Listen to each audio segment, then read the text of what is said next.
noches, hermanos. ¿Qué tal? ¿Cómo están? ¿Cómo están esos propósitos de Año Nuevo? ¿Hicieron al final un recuento? ¿Cómo habían salido? Bueno, les voy a contar algo personal. Nosotros con mi esposa tenemos, al final de año nos sentamos un ratito y escribimos los propósitos que tenemos, ¿verdad? Durante el siguiente año, propósitos materiales, emocionales, como pareja, espirituales, académicos, de todo. Y empezamos a anotar ahí. Pues hoy el 1 de enero tocó la revisión, ¿verdad? ¿Quieren que les cuente cómo salimos? No, pero el Señor es bueno y nos da esperanza. Una de las cosas que los dos estamos bien conscientes y es que necesitamos crecer espiritualmente, ¿verdad? Nosotros sabemos que lejos del Señor nada podemos hacer. Hoy, esta noche, quiero compartir con ustedes un pasaje que está en Mateo capítulo 7 y por eso los invito a que puedan acompañarme. Abran sus Biblias, por favor. Vamos a leer la preciosa palabra del Señor, la revelación que Él nos ha dejado segura, para no confundirnos, hermanos, para estar seguros en cuál es la voluntad de Él. Por eso Él nos ha dejado escrito su preciosa palabra. Ahí en la pantalla usted va a poder ver cuál es el tema. Y el tema que esta noche queremos estar viendo es, recordémonos que el tema específicamente es algo que nos ayude a recordar el mensaje principal o central de alguna porción bíblica que estamos viendo. Así es que esta noche queremos ver cuando nuestra profesión de fe es puesta en prueba. Ese es el tema que vamos a estar viendo y confiamos en el Señor que Él nos pueda hablar a nuestras vidas. Usted llegó ya a Mateo capítulo 7 y acompáñeme, por favor. Vamos a leer desde el versículo 21. Creo que los que tienen la versión Reina Valera ahí van a ver que hay un corte, ¿verdad? Hay un subtema ahí. Dice el versículo 21: no todo el que me dice Señor, Señor entrará en el reino de los cielos, sino el que hace la voluntad de mi Padre que está en los cielos. Muchos me dirán en aquel día: Señor, Señor, ¿no profetizamos en tu nombre? Y en tu nombre echamos fuera demonios, y en tu nombre hicimos muchos milagros. Entonces les declararé: nunca os conocí. Apartados de mí, hacedores de maldad. Versículo 24. Aquí esperamos nosotros poder estar compartiendo, porque recuerden que estamos viendo las parábolas del Señor. Y aquí empieza la parábola que queremos ver. Cualquiera pues que me oye estas palabras y las hace, le compararé a un hombre prudente que edificó su casa sobre la roca. Descendió lluvia y vinieron ríos y soplaron vientos y golpearon contra aquella casa, y no cayó, porque estaba fundada sobre la roca. Pero cualquiera que me oye estas palabras y no las hace, le compararé a un hombre insensato que edificó su casa sobre la arena, y descendió lluvia y vinieron ríos y soplaron vientos y dieron con ímpetu con aquella casa, y cayó, y fue grande su ruina. Esta noche, si el Señor nos permite, como decía, vamos a estar viendo el tema, cuando nuestra profesión de fe es puesta a prueba. Para los que toman nota o para los que llevan un estudio de todas las parábolas, ese es el tema. En la versión NBI, el versículo 24, en la Reina Valera, que la mayoría tiene, dice: cualquiera pues que me oye estas palabras. Pero en la versión NBI dice: por tanto, todo el que me oye estas palabras y las pone en práctica, y continúa el relato. Pero esa palabrita que está en la NBI a mí me llama la atención porque dice por tanto. Ese por tanto es una frase que es una conclusión, que introduce la conclusión de algo que él ha estado hablando. Y si ustedes retroceden conmigo un par de capítulos, pero solamente de forma memorística, ustedes se van a dar cuenta que del capítulo 5 en adelante él viene hablando del Sermón del Monte. y de las bienaventuranzas. ¿Se recuerdan de todo eso, verdad? Ya lo estudiamos hace un par de meses atrás. Entonces él está hablando de las bienaventuranzas. Y en el versículo 24 lo que el Señor hace es que empieza a poner punto y final acerca de las bienaventuranzas y del sermón del monte. ¿De qué habla el sermón del monte? De cuáles son aquellas características que debería de reflejar la vida de un cristiano. ¿Cuáles son aquellas normas de conducta que el cristiano debería de tener? Y el versículo 24, como digo, hace la finalización del sermón del monte, pero lo hace con esta parábola de los dos cimientos. Ustedes ya la conocen. Entonces, por eso dice, por tanto, el que oye estas palabras, ¿cuáles palabras? ¿A qué se está refiriendo el Señor? A todo esto que Él ha venido hablando acerca del sermón del monte. Por tanto, dice, el que oye estas palabras, lo voy a comparar con estos dos tipos de hombre. El que edifica su casa sobre la roca y el que edifica su casa sobre la arena. Es obvio que el Señor entonces aquí no nos está dando una lección o una cátedra de ingeniería. No se está refiriendo a estudiantes de la Universidad Católica de Occidente, que la tenemos tan cerca de la Universidad Nacional. No está dando una clase de sólidos, de estructuras metálicas. No está dando una clase referente a la construcción, ni a la arquitectura, cómo debe de ser la sabiduría del hombre que debe hacer eso. No se está refiriendo a eso. El Señor lo que está diciendo a través de esta parábola es que existe un peligro que nosotros debemos de tener en cuenta en cuanto a aquellas personas que puedan ser falsamente profesantes de la fe cristiana. Teniendo entonces este contexto, debemos de preguntarnos qué es lo que el Señor intenta comunicarnos a través de esta parábola. ¿Qué es lo que el Señor quiere decirnos a nosotros? Alguien quizás va a decir, pero hermano Caco, mire, es que esto está bien fácil, si esto hasta los niños lo conocen muy bien. Y quizás alguno de nosotros está pensando en lo siguiente. Aquí está evidente que la salvación, el que edifica sobre la roca, es la salvación del alma. A eso se refiere, hermano. El cimiento sólido que escogió el hombre sabio es Cristo. El cimiento arenoso que escogió el hombre insensato o prudente son sus buenas obras, son su religión, su decencia, su buena moral. Eso es, y a eso se refiere que está descansando su obra, su edificación sobre estas cosas que él tiene. De modo que la parábola que usted quiere enseñarnos, nosotros ya la conocemos. Y es esto, claramente está en que el hombre sabio descansa únicamente en Cristo como la roca de su salvación, mientras que el insensato descansa en otras cosas que puede ser su religión, su moral, su decencia, etc. Y en efecto, la palabra del Señor nos enseña en muchos pasajes que Cristo es la roca.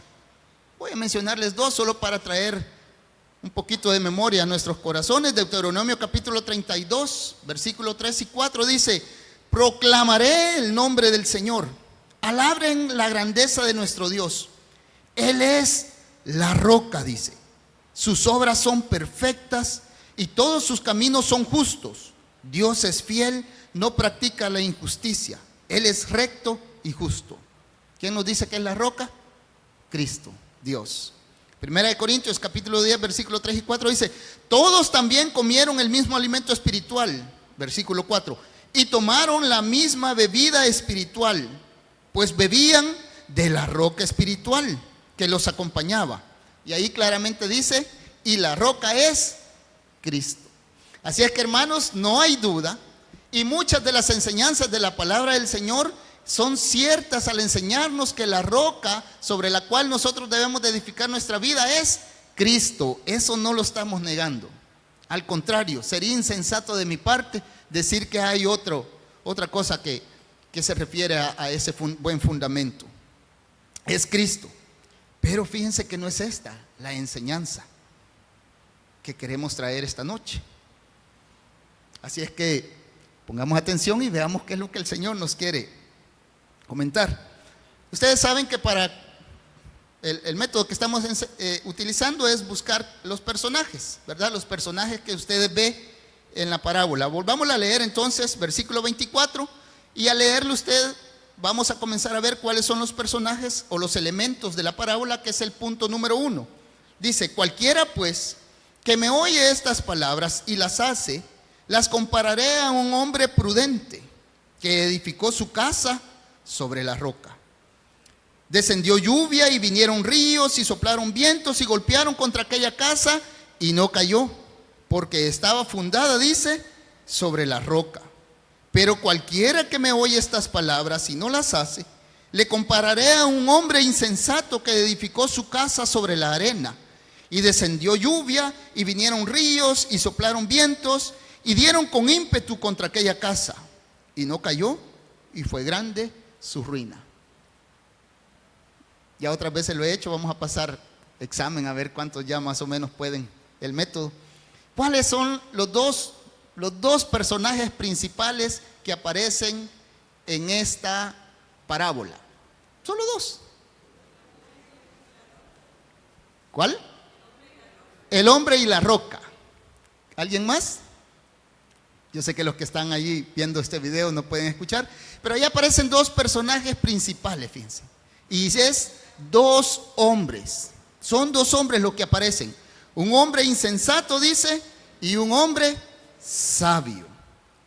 Un hombre insensato y un hombre sabio. Quiere decir que el Señor está hablando de todas estas cosas que anteriormente estábamos mencionando y dice: hay dos formas en las cuales yo voy a compararlos a ustedes, con un hombre insensato o con un hombre prudente. Así es que a través de un cuadro que va a aparecer ahí en pantalla, ustedes van a ver a qué se refiere cada uno de estas personas. Vamos a ver entonces que en cada uno de ellos habían similitudes y también en cada uno de ellos habían diferencias. Cristo entonces cierra este mensaje comparando dos vidas cristianas y lo hace a través de esta metáfora, a través de esta figura que tiene que ver con constructores de casas que estaban construyendo, que estaban representando a cada uno de nosotros y que tenían tantas cosas en común como también tenían algunas cosas diferentes. Veamos entonces cuáles eran algunas de las similitudes según el texto que nosotros vimos. Ahí, mientras vayamos viendo las similitudes y las diferencias, vamos a ir descubriendo cuáles son los otros elementos que también existen ahí. Dice las similitudes, si ustedes se dan cuenta, en el versículo 24 dice: cualquiera pues que me oye estas palabras. El hombre prudente escuchó la palabra. Versículo 26 dice: pero cualquiera que me oye estas palabras y no las hace, quiere decir que tenían algo en común. Ambos hombres, ambos constructores estaban escuchando la verdad. Y digo, y me adelanto en esto, porque no estaban escuchando a un falso profeta, estaban escuchando al mismo Cristo. Estaban escuchando la verdad del Evangelio. Ambos estaban escuchando lo mismo. Ambos tenían la misma percepción de lo que el Señor estaba diciendo. Ambos escucharon lo mismo. ¿Qué otra cosa similitud podemos encontrar? ¿Qué otra cosa igual podemos encontrar en ellos? Versículo 24 dice: cualquiera que me oye estas palabras y las hace, les compararé a un hombre prudente que edificó su casa. ¿Qué hizo el hombre prudente? Edificó su casa. Y en el versículo 26, ¿qué hace el insensato también? Edifica su casa. Similitudes. Escuchan lo mismo y los dos edifican su casa. ¿Verdad que sí, hermanos? Está fácil, ¿verdad? ¿Qué otra cosa está igual? ¿Qué hacen en forma igual a ellos? Bueno, versículo 25 dice: descendió lluvia y vinieron ríos y soplaron vientos y golpearon contra aquella casa. Versículo 27 también dice lo mismo: y descendió lluvia y vinieron ríos y golpearon vientos y descendieron con ímpetu contra aquella casa. Quiere decir que los dos hombres también recibieron, ambas construcciones recibieron el mismo tipo de pruebas, ¿verdad que sí? Los dos escucharon, los dos edificaron y los dos tuvieron el mismo tipo de pruebas. Pero hay un elemento esencial ahí, que seguramente usted ya lo vio. Y eso nos lleva a poder descubrir que esas similitudes que tuvieron también nos llevan a tener diferencias. Veamos ahí en el lado izquierdo de sus pantallas aparece cuáles son las diferencias. Lo primero es que dice, versículo 24, cualquiera pues que me oye estas palabras y las hace. Cualquiera pues que me oye estas palabras y las hace. Mientras que en el versículo 26 dice, pero cualquiera que me oye estas palabras y no las hace. Ahí hay una gran diferencia, ¿verdad? Un hombre que escucha la palabra y la pone en práctica o la hace. Y el otro hombre escucha la misma palabra, pero no la hace. La misma palabra, el mismo mensaje, pero uno es obediente y el otro es desobediente. ¿Qué otra diferencia tiene? Versículo 24. Cualquiera pues que me oye estas palabras y las hace, las compararé a un hombre prudente que edificó su casa sobre la roca. Versículo 26. Pero cualquiera que me oye estas palabras y no las hace, le compararé a un hombre insensato que edificó su casa sobre la arena. Otra gran diferencia. El cimiento de una y el cimiento de otra. Uno sobre la roca y otro sobre la arena.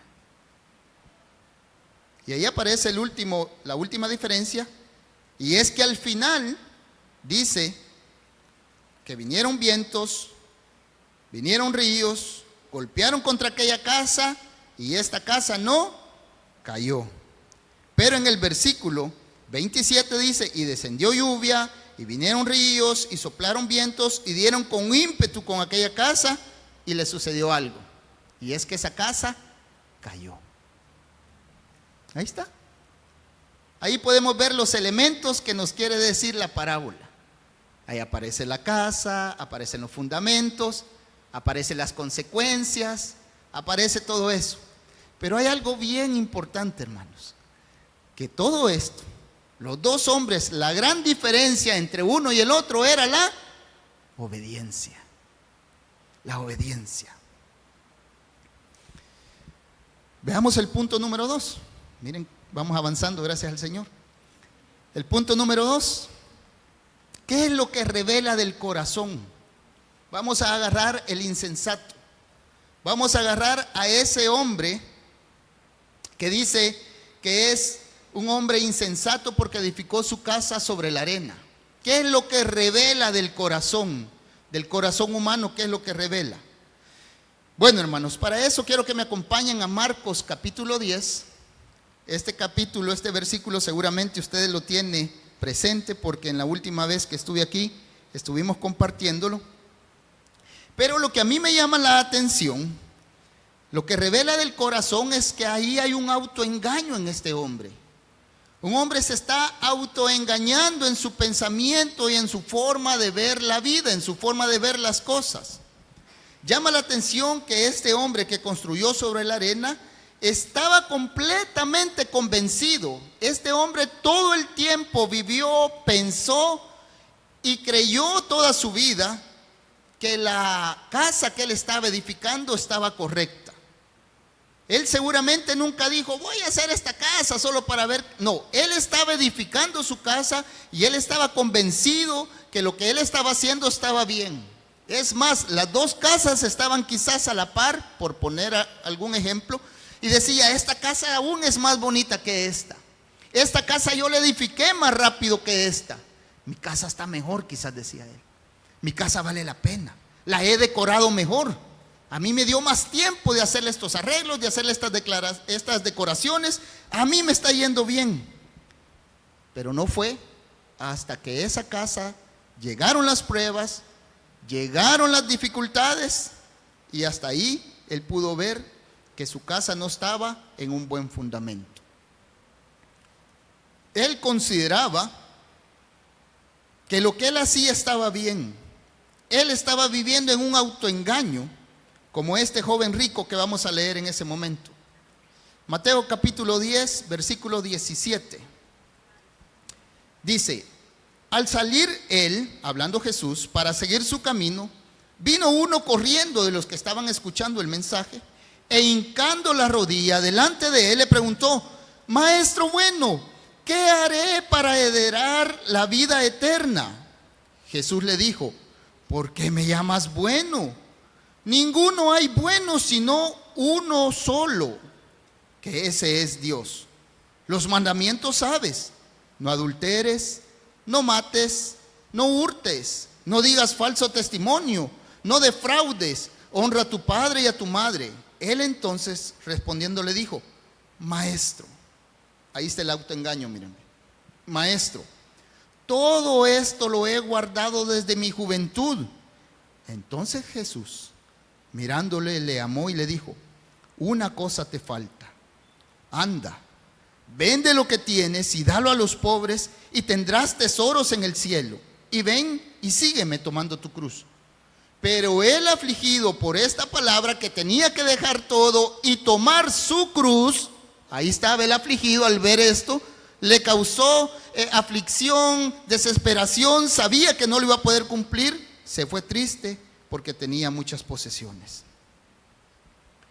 En este relato nosotros podemos ver que Cristo encuentra a este joven y le dice el joven: Maestro bueno, ¿qué tengo que hacer para cumplir, para heredar el reino?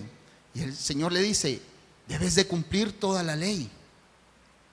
Seguramente lo que el Señor estaba esperando es que este joven le dijera: no, Señor, para nosotros, para los hombres, para la humanidad, es imposible que nosotros podamos cumplir la ley. Y en ese momento Cristo le iba a decir: tienes razón, tú no puedes cumplir la ley, pero para eso he venido yo, para cumplirla en lugar tuya, y que mi sacrificio sea eficaz delante del Padre para perdón de tus pecados. Pero este hombre estaba autoengañado y dijo: todo eso de la ley yo lo cumplo, yo hago las cosas bien. Mira, mi casa que yo he edificado está pero bonita, nítida está mi casa. Y viene el Señor y lo que le hace es: ok, veamos tu casa. Y mete la mano en el fondo el Señor para ver el fundamento, para ver sobre qué él había edificado ese cumplimiento de la ley. Y cuando el Señor le hace la pregunta: vende todo, toma tu cruz y sígueme, ahí ya no le gustó. Ahí dijo: no, esto no es para mí. Él vivía toda su vida engañado y siguió, según el relato bíblico, no aparece más adelante, pero él siguió engañado pensando que a través de las buenas obras él podía conseguir el reino de los cielos.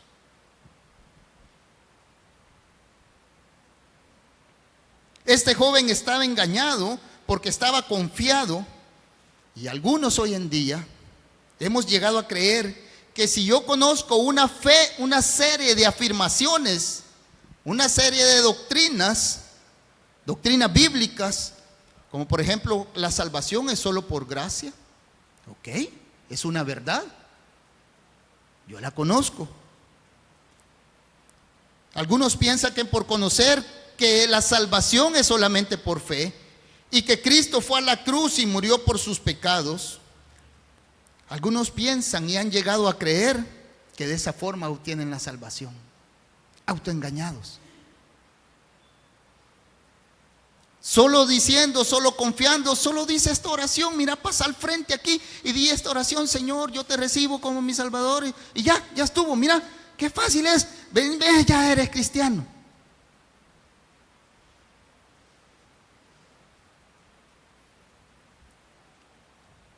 Richard Gumbard, perdón si ya me traba la lengua, hermanos, le pregunta a otro pastor llamado Ken Hughes, y le dice, se lo dice en inglés: ¿Is your church that believe in the Bible, or is your church that lives the Bible? Le quiso decir, ¿es tu iglesia una iglesia que cree en la Biblia? ¿O es tu iglesia una iglesia que vive la Biblia? Son dos cosas distintas. ¿Verdad que sí, hermanos? Una cosa es creer lo que dice la Biblia y otra cosa es vivir lo que dice la Biblia. Hoy en día, muchos de nosotros, no de nosotros, sino que universalmente hablando, muchos de nosotros creemos en la Biblia, pero no vivimos lo que la Biblia dice. Edificamos nuestra casa, sí, vamos a una iglesia, oímos el mensaje, estamos quizás cumpliendo muchas cosas, pero no vivimos lo que la palabra del Señor dice. Estas dos iglesias pueden ser iguales, pero creer, con solo la palabra creer, simple y sencilla, como se escucha, creer no es suficiente, hermanos. Uy, el hermano Carlos ya está diciendo otro tipo de evangelio. No, usted sabe muy en lo profundo a lo que yo me refiero. No nos estamos refiriendo solo a una confesión de fe, a un dicho nada más, a un momento y después puedo vivir toda mi vida como yo quiera. Lo hemos dicho durante muchas veces y en muchas ocasiones, los demonios también creen, hermanos. Y no solamente creen, tiemblan. Tiemblan. Eso nos dice Santiago. Cristo entonces está tratando de empujarnos al concluir este sermón del monte. Lo que está tratando de decirnos es que el conocer una vida, unas doctrinas correctas, no nos va a llevar a vivir una vida correcta.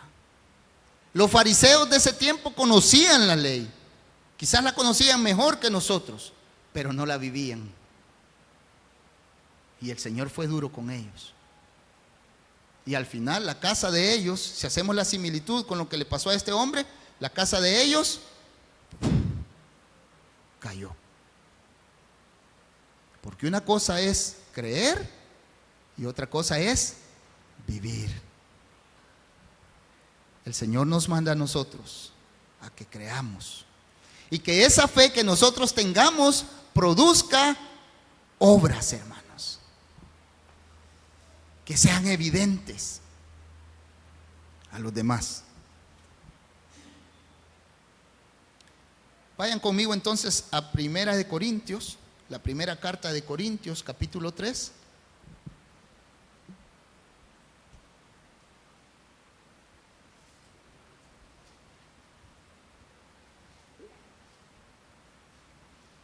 Primera de Corintios capítulo 3 y versículo 11.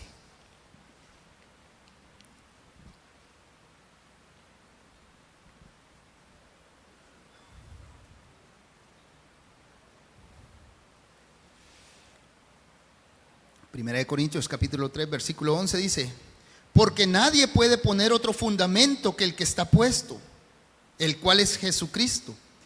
Y si sobre este fundamento alguno edificare oro, plata, piedras preciosas, madera, heno, hojarasca, la obra de cada uno será manifiesta, porque el día la declarará, pues por el fuego será revelada.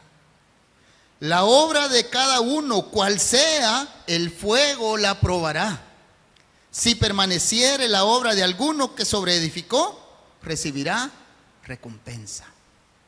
Este pasaje también nos está diciendo que cualquiera puede edificar, pero al final el fuego va a probar lo que nosotros hemos edificado.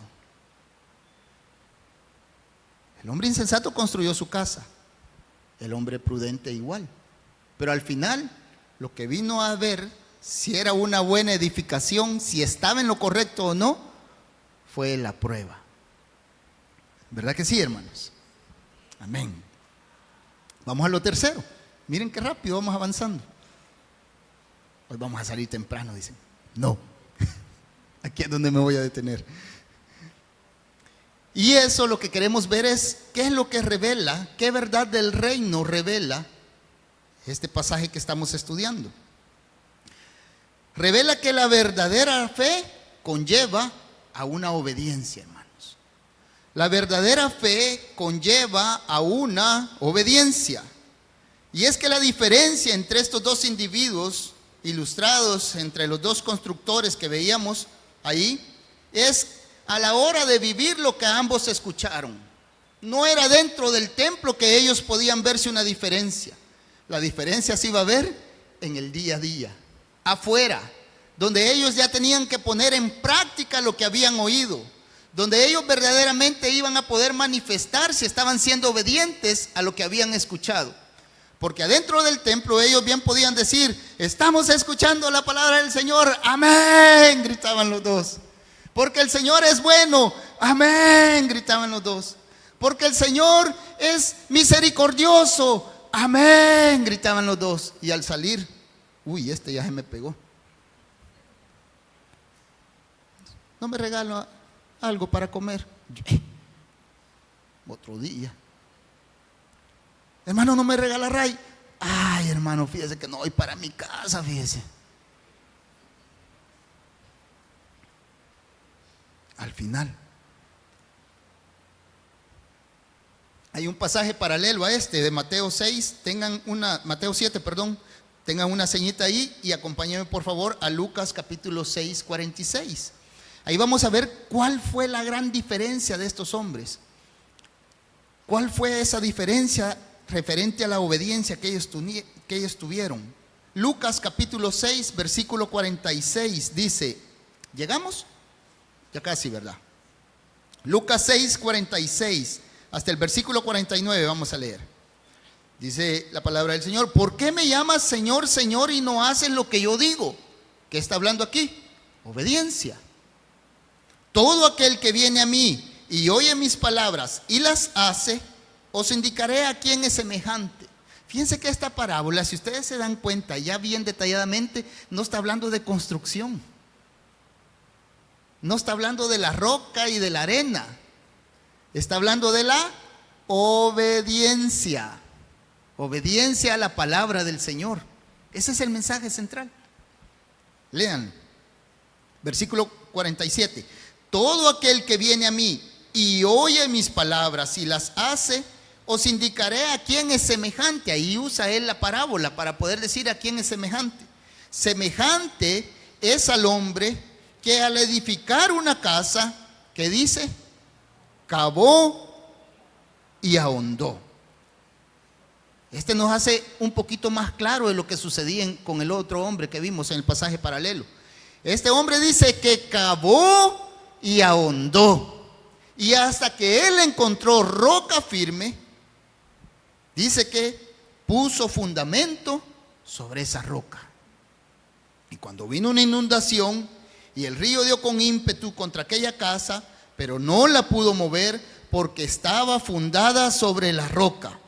Mas aquel que oyó y no hizo, o sea, no fue obediente a lo que estaba escuchando, semejante es al hombre que edificó su casa sobre la tierra, sobre la arena, dice el otro pasaje, sin fundamento, contra la cual el río dio con ímpetu y luego cayó, y fue grande su ruina en aquella casa. En otras palabras, estos dos hombres no es que hayan llegado a un lugar distinto. No es que a este hombre prudente sí le dijeron, va, este es tu lugar donde vas a edificar, de aquí para allá. Y él dijo, ya la hice porque aquí sí hay roca. Y al otro le dijeron, va, este es aquí te tocó, todo fangoso y todo eso. No, dice que los dos hombres estaban en el mismo terreno, pero uno hizo algo de diferente. Uno cavó y ahondó. O sea, este hombre creció hacia abajo, puso un buen fundamento, mientras el otro dijo, ay, cavar, ahondar, trabajar, yo cansado estoy y me están pidiendo que haga esto. No, así por encimita, solo con decir que soy cristiano está bien, solo voy a ir a la iglesia, solo voy a ir al GPD y ya, miren, bonita se va a ver mi casa, véanla, cómo la he construido. No, el otro fue prudente, cavó y ahondó. El otro era bien flat, bien light. No, hombre, así nomás. No, hombre, no te preocupes. ¿Para qué vas a querer hacer todo eso? Mira, el Señor dice que nos va a cambiar, pero es poco a poco, no seas radical. Agárrala al suave. Tranquilo. Take it easy.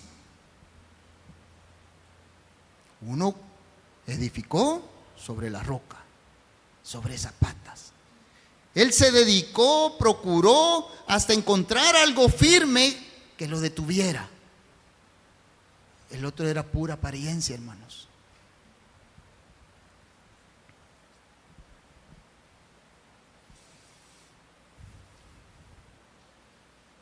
En el lenguaje bíblico, nosotros sabemos que cuando hablamos de tormenta, que es lo que en realidad vino a poder determinar si la casa estaba bien edificada o mal edificada, cuando hablamos de tormenta, de ríos, de tempestad, de juicio, de fuego, como decía Primera de Corintios, normalmente, no siempre, pero normalmente estos adjetivos son utilizados para presentar el día del juicio final. Pero también una segunda aplicación que nosotros podemos ver es que eso del agua, los torrentes, el viento, el ímpetu, representa también las circunstancias de la vida. Las que nos van a poner en prueba si nuestro fundamento está verdaderamente sobre la roca, sobre el Señor o sobre algo superficial.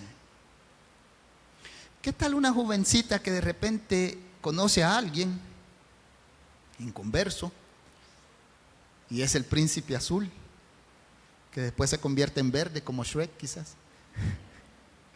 Es el príncipe azul para ella y ella sabe porque ha leído en la palabra del Señor, porque ha oído las palabras del Señor que le dice: no os unáis en yugo desigual. Ella ha oído, pero el momento, la circunstancia de la vida la pone en prueba y que dice: no, si una mala interpretación se está dando de ese pasaje. Si igual, fíjese, somos los mismos deseos tenemos. Las circunstancias de la vida poniendo a prueba. No, hermano. ¿Quién le ha dicho a usted que es necesario ayunar? ¿Quién dice que es necesario orar? No, hermano, light. Sí, verdad, dice uno.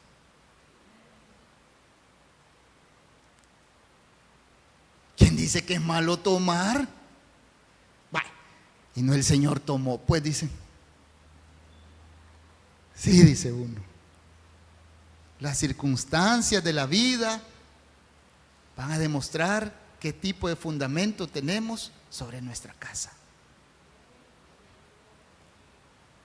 No, mire, le estoy vendiendo lo mejor que usted se puede llevar. Y por dentro, 7 volados no sirve.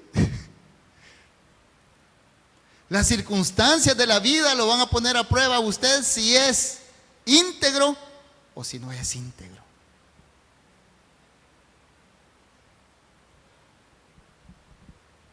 Las circunstancias de la vida. ¿Qué es lo que estaba entonces estableciendo la diferencia? El simple oidor construía sobre la arena y el hacedor estaba construyendo sobre la roca.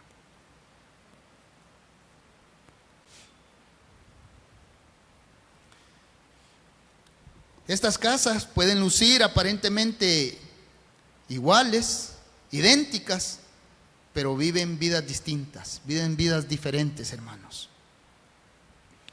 Ellas se parecen en lo superficial a todo, son iguales en lo superficial, pero en la realidad, en lo profundo, allá donde nadie ve, ahí es donde se ve la diferencia. Allá es donde nosotros podemos verdaderamente evidenciar si somos o no somos. Quiere decir que Cristo está tratando de relucir la gran diferencia entre la ortodoxia, que es la ortodoxia, lo que yo creo, y la ortopraxia. ¿Qué es la ortopraxia? Lo que yo practico. Hay una gran diferencia entre lo que yo creo y en lo que yo practico. Por eso Santiago nos recuerda que no solamente debemos de ser simples oidores, sino que debemos de ser hacedores de su palabra. Hoy es fácil, hermanos, ser culturalmente evangélico. Hoy es fácil ser culturalmente evangélico. Pero lo que a mí me califica para poder entrar al reino de los cielos no es si culturalmente soy evangélico, sino que lo que a mí me califica para ver si soy apto para el reino de los cielos es si soy espiritualmente evangélico. Y ya voy a explicar qué es eso.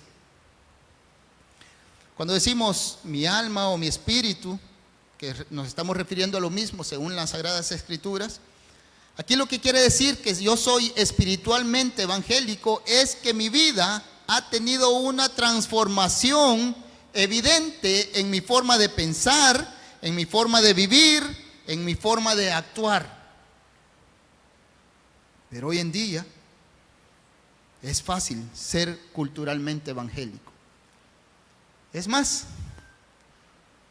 hay un pastor que pone un ejemplo y dice: ¿qué tal si yo doy un seminario de cómo ser evangélicos?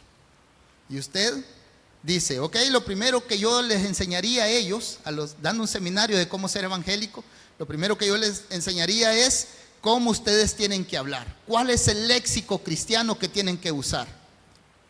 Bueno, lo que nosotros usamos es, cuando hablen de tu negocio, tú dile: es que yo todo se lo encomiendo al Señor. Todo depende de Él. Ok, un chequecito, ya cumpliste. Cuando algo o alguien te diga algo que tiene que ver con Dios, tú di inmediatamente amén y aplaude. Ok, chequecito, porque también cumplís con ese. Cuando tú digas que hagas algo, di: es que yo lo hago para la gloria de Dios. Tercer aspecto, chequecito también. Cuando alguien te diga que tú mereces algo, di: no, yo no merezco nada, yo no merezco nada. Otro chequecito, 4. Y si alguien te dice que eres pecador, dile: sí, tienes razón, soy el peor de todos ellos.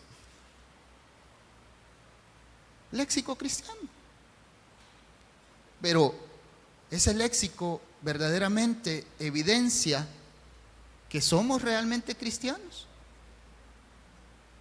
No. Es más, hoy sí voy a decir, en medio de nosotros, de esta iglesia, hemos tenido personas que se comportan así. Amén. No, es que el Señor.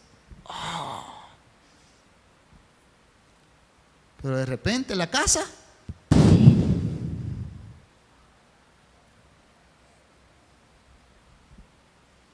Pero hay algo más que hay que enseñarles en este curso de cómo ser cristianos. Haz esta profesión de fe. Ahí ya la hiciste. Y le pregunta el alumno: ¿y no tengo que arrepentirme? No, solo con que digas con tu boca y ya. No es necesario que te arrepintas. No es necesario todas esas cosas. No es necesario que cambies. Así hay personas viviendo, hermanos. Hoy cuesta muy, pero muy poco ser cristiano. El evangelio se vende a precio de propaganda. Lo ponemos en especial. Lo ponemos en oferta. 3 por 1, 2 por 1, como la nevería. Y aquí estamos queriendo llenar adeptos y llenar personas sin verdaderamente convertidos al Señor. Miren, hermanos, en el libro El costo del discipulado hay un tema que dicen the cheap grace, que significa gracia barata. Y dice lo siguiente: gracia barata es la predicación del perdón sin requerir arrepentimiento. La gracia barata es gracia sin discipulado. Gracia barata es aquella en la cual Nadie llega a ser un verdadero discípulo de Cristo porque nadie está dispuesto a tomar su cruz cada día. Gracia barata. Oidores, pero no hacedores. Esa es la razón por la cual tenemos tantas personas abrazando la fe evangélica, pero viendo sus vidas que continúan como ellas la quieren vivir, escuchando lo que ellos quieren escuchar, haciendo lo que ellos quieren hacer, viviendo como ellos quieren vivir. Gracia barata. En esta parábola que estamos viendo, ambos constructores oyeron las mismas palabras. No hubo diferencia en las doctrinas, no hubo diferencia en el expositor, pero sí hubo diferencia en la práctica, hermanos. La práctica. Y eso es lo que nos compete a nosotros, la práctica de lo que oímos, del Evangelio del Señor. Alguien entonces podrá decir, bueno, ¿y entonces qué es lo que me salva? Ya me afligió este brother, ¿qué es lo que me salva? Si no me salvan mis palabras, si no me salvan mis confesiones, si no me salva ni aún la doctrina, entonces ¿qué es lo que me salva? Bueno, lo que le salva, sí, ahí sí estamos en lo correcto. Lo que nos salva es Cristo. Lo que nos salva es la roca. Pero la obediencia a esa roca, a ese fundamento, es lo que evidencia qué tipo de creyente eres. La evidencia del tipo de creyente que cada uno de nosotros somos es nuestra vida diaria. Y nuestra vida diaria no con un simple moralismo. Juan capítulo 15 dice, el que permanece en mí y yo en él, ese da muchos frutos. Esa es la evidencia de la obediencia, el fruto, hermanos. Ya casi vamos a ir concluyendo. Regresemos a Mateo, pero en el capítulo 21, hermanos, por favor. La obediencia.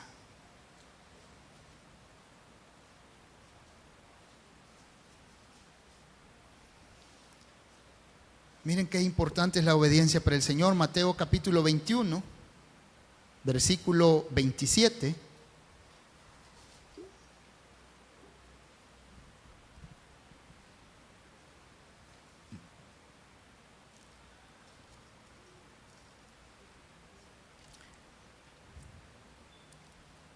Mateo 21, versículo 27 dice así.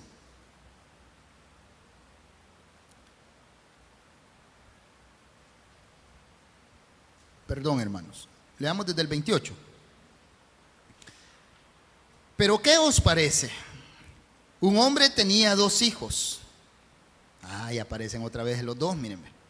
Y acercándose el primero le dijo, hijo, ve hoy a trabajar en mi viña. Respondiendo él le dijo, no quiero.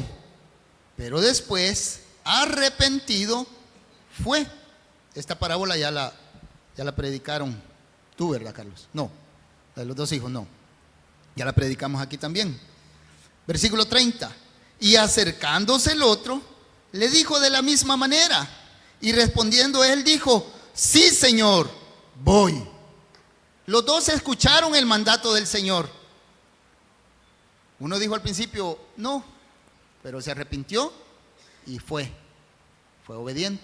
Mientras que el otro era pura apariencia, hermanos. Y le dijo, sí, Señor, sí, amo, sí, Padre, ahorita voy. Mira, ahí voy caminando ya.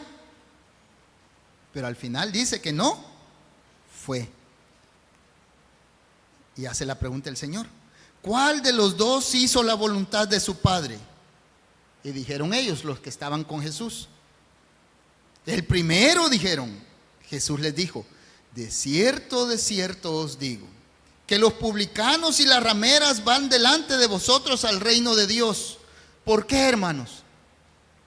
Porque los publicanos y las rameras pueden ver la necesidad que tienen del Señor. Porque ellos son pecadores y se ven necesitados delante de Dios. Mientras que los publicanos, los fariseos, se consideran buenos. Versículo 32. Porque vino a vosotros Juan en camino de justicia y no le creísteis, pero los publicanos y las rameras le creyeron, y vosotros viendo esto, no os arrepentisteis después para creerle. La importancia de la obediencia. Ahora, la falta de obediencia, hermanos, provoca que nosotros no seamos fructíferos, ¿verdad que sí? Provoca que nosotros no seamos fructíferos. Y hay dos razones por las cuales, según el contexto que nosotros estamos viendo, hay dos razones por las cuales sucede que no seamos obedientes. Una es la falta de conversión.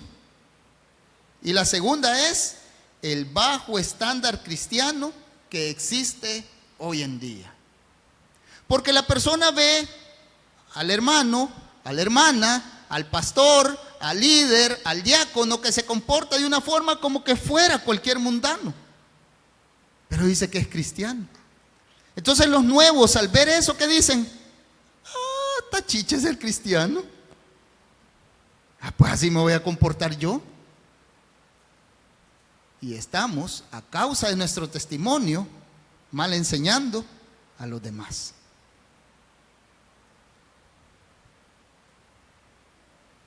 Estudio tras estudio ha demostrado, hermanos, que el estilo de vida del cristiano y del no cristiano, del que confiesa que es creyente y del que no confiesa que es creyente, no tienen ninguna diferencia. Gastan el dinero como cada quien quiere y no hay ninguna diferencia. Unos se divorcian y los otros también se divorcian y no hay ninguna diferencia. Los jóvenes tienen relaciones sexuales antes del matrimonio y los que son creyentes también tienen relaciones antes del matrimonio. ¿Qué pues?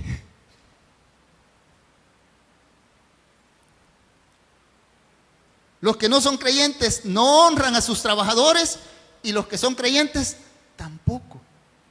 ¿Y qué pues?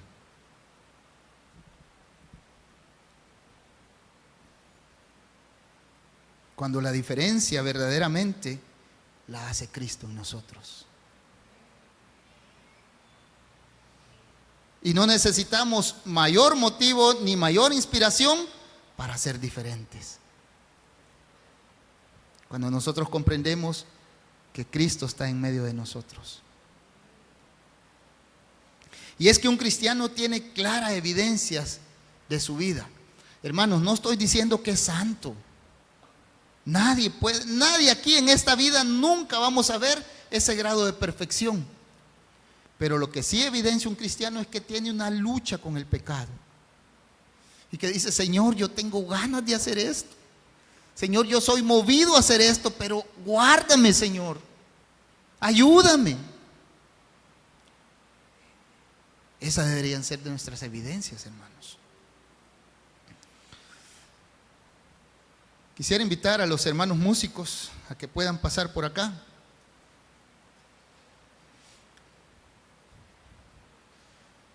Un cristiano tiene claras evidencias de su cambio de vida, hermanos. De su mente, de su corazón, de sus emociones, de su voluntad.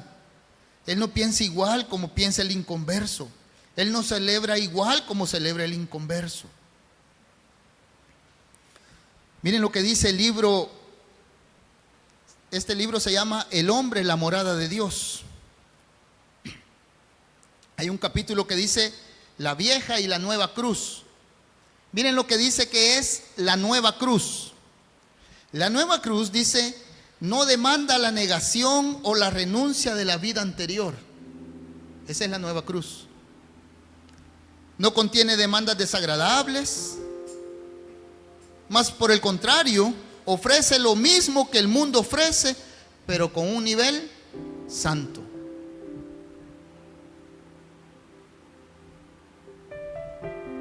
Hagamos un concierto. ¡Ah! Lo mismo que el mundo.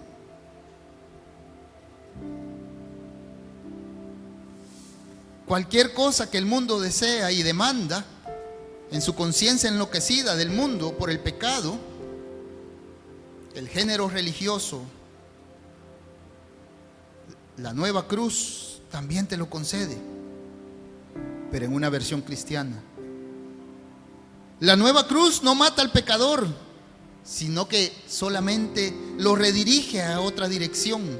Le asesora, le prepara para vivir una vida más limpia y más alegre, y le salvaguarda del perfecto y del respeto hacia sí mismo.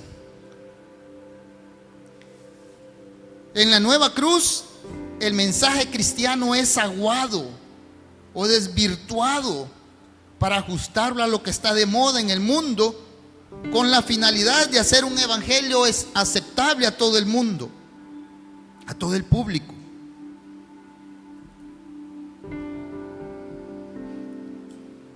La nueva cruz puede ser sincera, pero su sinceridad no es excusa de su falsedad. Es falsa porque está ciega. No acaba de comprender en absoluto cuál es el significado de la cruz a la cual hemos sido llamados nosotros. A ese joven rico le dijo el Señor: toma tu cruz y sígueme. No. Yo quiero vivir en apariencias. No quiero vivir negándome.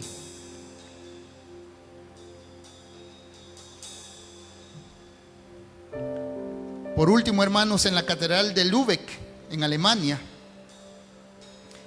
hay un poema anónimo que dice lo siguiente. Allá está ese poema. Me llamas Señor y no me obedeces. Me llamas luz y no me ves. Me llamas camino y no me caminas. Me llamas vida y no me vives. Me llamas sabio, pero no me sigues. Me llamas justo, pero no me amas. Me llamas rico y no me pides. Me llamas eterno y no me buscas. Si te condeno, no me culpes. Si te condeno, no me culpes, dice. Me llamas todo lo correcto, pero haces lo incorrecto. Pongámonos en pie, hermanos. No podemos continuar jugando a la fe cristiana. Ay, estoy haciendo mi casa bien bonita. Yo voy, yo cumplo, yo esto, yo lo otro. Obediencia, hermanos. No podemos sentirnos cómodos si nuestro estilo de vida es muy similar al de mi compañero inconverso. Los estilos de vida deberían de ser diametralmente opuestos en valores, en visiones, en búsquedas, en deseos, en placeres, en diversiones, en celebraciones, en conversaciones y muchas cosas más. ¿Qué comunión tiene la luz con las tinieblas?, dice la palabra del Señor. Como cristianos debemos de tener entendimiento que el Señor murió en la cruz por nosotros. Y deberíamos de estar dispuestos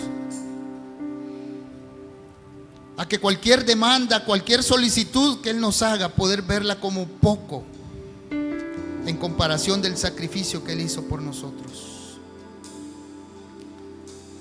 Yo sé que si termino este mensaje aquí, nos vamos descuachipados, hermanos. Pero nuestra esperanza está en Jesús. En que el que comenzó la obra en nosotros la va a completar.